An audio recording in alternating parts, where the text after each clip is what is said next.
Shalom à tous, bienvenue dans ce tout premier épisode de Dis-nous Berger. Alors ce soir, nous serons en train d'exploiter un sujet qui prête à plusieurs controverses, un sujet qui prête à confusion. Et je crois que par la lumière que le Seigneur sera en train de nous donner ce soir et par la lumière des Écritures, nous serons en train d'apporter réponse à ces petites confusions que nous trouvons généralement dans nos moments de méditation, dans ce que nous faisons. La Bible nous dit que vous connaîtrez la vérité et la vérité vous affranchira. Vous connaissez bien ce verset qui dit que mon peuple est détruit faute de connaissance. Et nous avons toujours dit, s'il y a une dimension de la mort qui est rattachée à l'ignorance, il y a aussi une dimension de la vie qui est rattachée à la connaissance. J'aime cette version anglaise qui dit The entrance of thy words giveth light and understanding. À chaque fois que la parole entre en vous, elle apporte une lumière et elle accorde une révélation à ce que vous faites.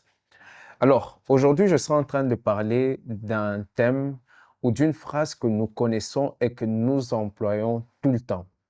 Si tu es chrétien, cette phrase constitue, je dirais, 100%, 300% de tes prières. Alors, tu retrouveras toujours cette phrase, cette petite phrase où c'est 3 ou 4 mots, au nom de Jésus.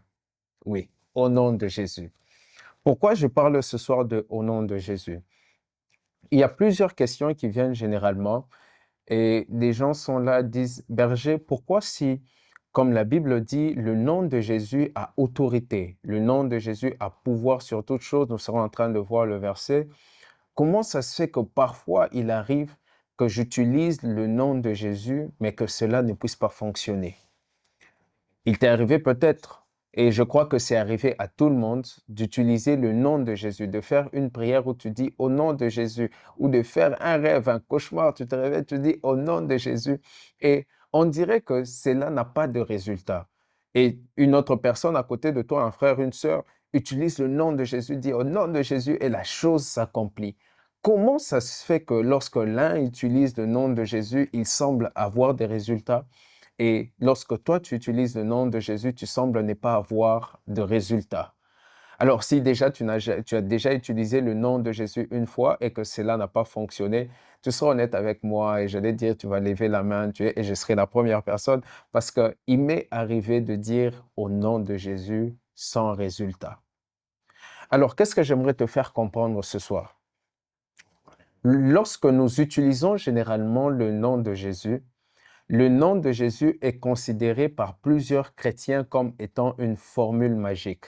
C'est-à-dire, comme on utilise ce mot très bien connu par les magiciens, abracadabra. Donc, de la même manière qu'on dit abracadabra, on a des résultats. Lorsqu'on dit au nom de Jésus, on est censé avoir des résultats. Parce que la Bible dit qu'il a reçu le nom au-dessus de tous les noms. Mais il s'avère que lorsque nous arrivons sur terrain, nous rencontrons des difficultés et parfois nous utilisons même les noms de Jésus sans pour autant voir les résultats que nous attendions. Alors nous nous posons la question, est-ce que le nom de Jésus n'a pas de puissance, n'a pas autant de puissance tel que la Bible le dit?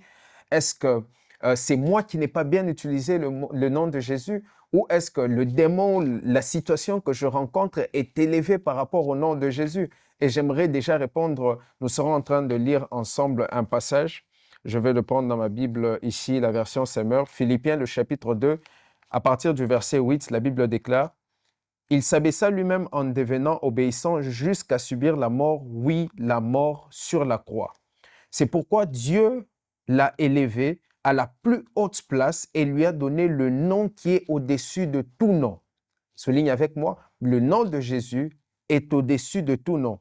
Pour qu'au nom de Jésus, tout être s'agenouille dans les cieux, sur la terre et jusque sous la terre, et que chacun déclare Jésus-Christ est Seigneur à la gloire de Dieu le Père.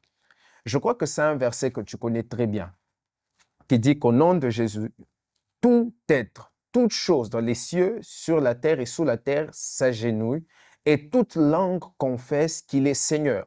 Mais comment ça se fait que lorsque tu utilises le nom de Jésus, tu sembles ne pas avoir des résultats parfois? Et ceci me pousse à ouvrir tes yeux aussi sur quelque chose avant que je ne puisse te donner la réponse. Ceci me pousse à t'ouvrir les yeux sur quelque chose. Tu feras ce constat avec moi. que dans ce qu'on appelle la Trinité, il n'y a que l'office du Fils qui porte un nom. À chaque fois qu'on a demandé à Dieu dans sa dimension de Père de donner un nom, il n'a pas donné de nom.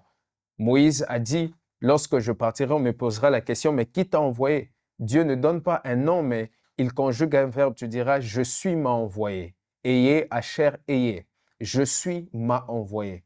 Dieu, ce n'est pas un nom propre. Saint-Esprit, ce n'est pas un nom. Mais Jésus est un nom. Et seule la dimension du Fils est la seule dimension qui a pu porter un nom.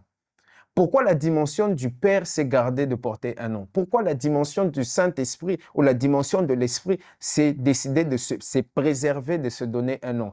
Parce que Jéhovah Rapha, Jéhovah Tsidkenu, Jéhovah Nissi ne sont pas des noms, mais des attributs de ce que Dieu est. Alors, vous comprendrez ici une chose qu'on a toujours enseignée, c'est que dans la Trinité, il n'existe pas supériorité ou infériorité. Et la Bible vous a déjà dit que devant le nom de Jésus, tout genou fléchit et toute langue confesse qu'il est Seigneur, dans les cieux, sur la terre et sous la terre.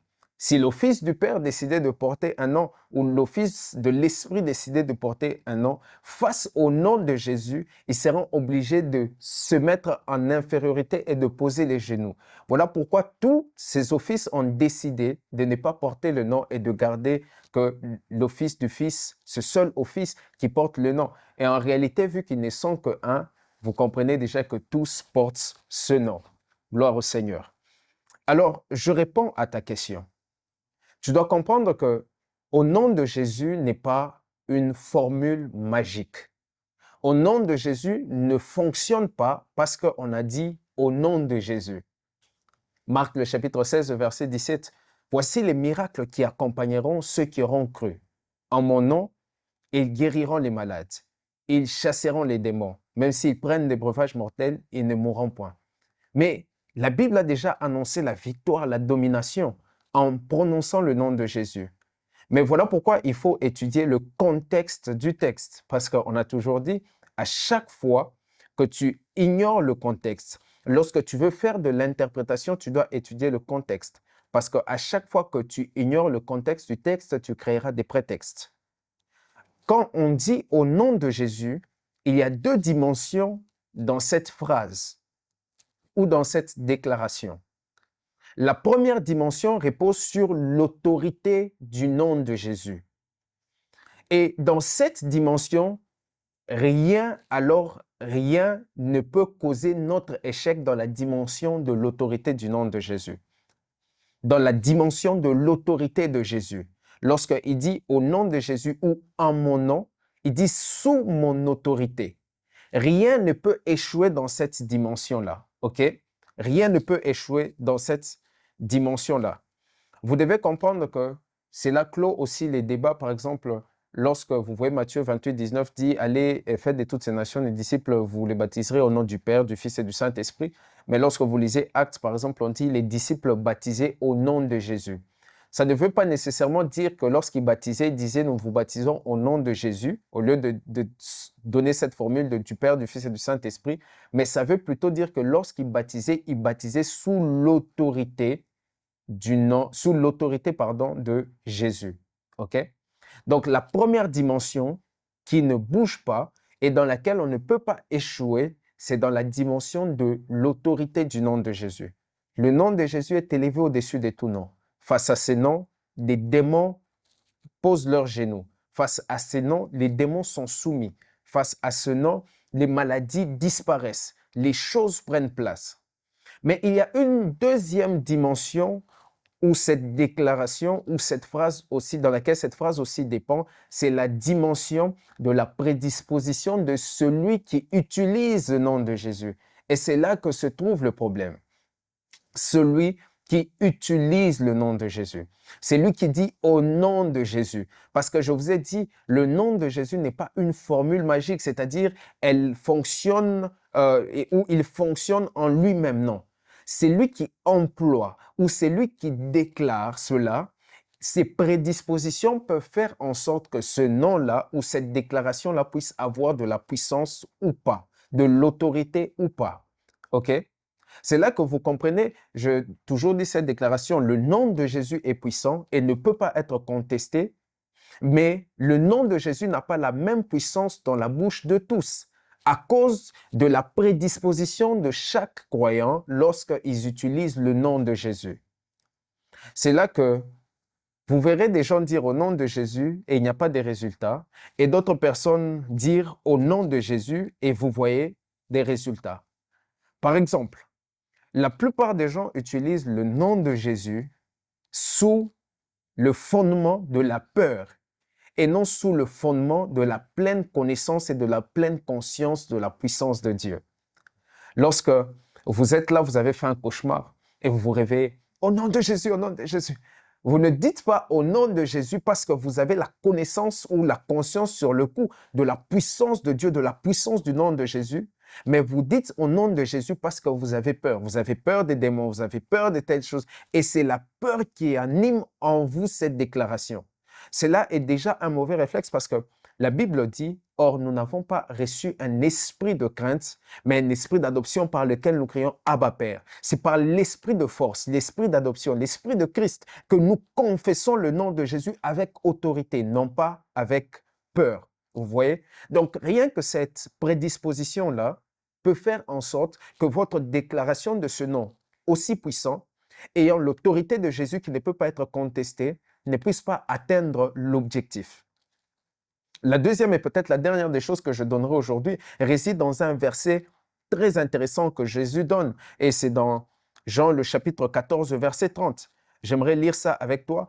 Jean le chapitre 14, verset 30. Et je vais prendre la version Nouvelle Bible Seconde. C'est que la version Nouvelle Bible Seconde dit, Jean le chapitre 4, le verset 30. Je vais lire avec toi la version NBS, Nouvelle Bible Seconde. La Bible déclare quelque chose de très intéressant. Permets-moi d'y arriver. Jean, le chapitre 14, verset 30.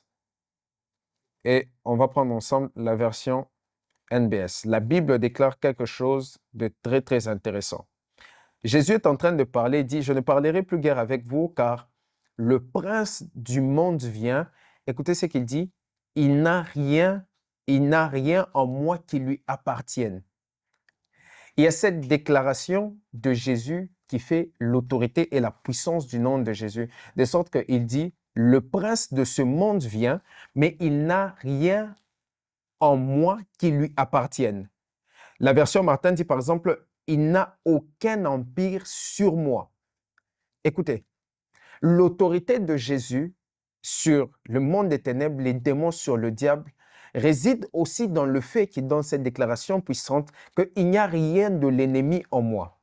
Alors, lorsque l'ennemi peut trouver son empire en vous, lorsque l'ennemi peut trouver quelque chose de lui en vous, il est possible qu'il puisse trouver une brèche en vous afin d'opérer même lorsque vous faites une confession sur la déclaration du nom de Jésus. D'où vous verrez que l'un des plus grands secrets dans la manifestation de la puissance et de l'autorité par le nom de Jésus réside dans la sanctification, dans la purification et la consécration. Pourquoi la sanctification? Parce que la sanctification vous préserve et met des barrières à l'ennemi à ne pas avoir accès à votre vie afin de ne pas trouver quelque chose de lui qui pourrait vous réclamer et empêcher la manifestation de l'autorité du nom de Jésus. Donc, ce soir, tu comprends avec moi pour ce premier épisode que le nom de Jésus n'est pas une formule magique. Le nom de Jésus ne fonctionne pas parce que le nom de Jésus n'est pas puissant. Je vous ai dit, dans sa première dimension, dans l'autorité du nom de Jésus, vous ne pouvez pas le contester. L'autorité du nom de Jésus a été établie sur les principautés, sur les démons, sur les maladies. Mais le problème se pose généralement au deuxième niveau, qui réside dans la prédisposition de celui qui utilise le nom de Jésus. Voilà pourquoi il dit, les miracles, voici les miracles, Marc 16, 17, qui accompagneront ceux qui auront cru en mon nom. Lorsque vous regardez dans la version originale, donc la version grecque, lorsqu'on dit en mon nom, le mot grec là, c'est onoma. Et onoma veut dire aussi en ma qualité. C'est-à-dire, lorsque vous regardez, l'interprétation veut dire en la qualité de ceux qui souffrent comme un chrétien, ceux qui vivent comme Christ, lorsqu'ils auront cru et ils auront vécu comme Christ, lorsqu'ils prononceront le nom de Jésus, ils pourront chasser les démons. Ils pourront guérir les malades. Pourquoi? Parce qu'ils vivent comme lui. Ils portent en eux les mêmes qualités que Christ portait en marchant sur la terre. Voilà pourquoi lorsqu'ils déclarent son nom, ce nom porte la puissance dans leur vie. Donc, pour cet épisode, vous comprenez avec moi que le nom de Jésus n'est pas une formule magique. Il est possible de dire au nom de Jésus, mais si vous n'avez pas les prédispositions sur la puissance du nom de Jésus et non sur la peur, la pleine conscience de la puissance du nom de Jésus et non sur la peur, sur tout ce dont nous venons de parler, il est possible que vous puissiez dire au nom de Jésus et que vous n'ayez pas des résultats. La prochaine fois que vous serez en train d'utiliser ou de dire au nom de Jésus, j'espère que vous aurez la pleine conscience de ce que vous êtes en train de faire et de dire. Alors, c'était pour vous le berger Stan Glory. Que Dieu vous bénisse. Shalom.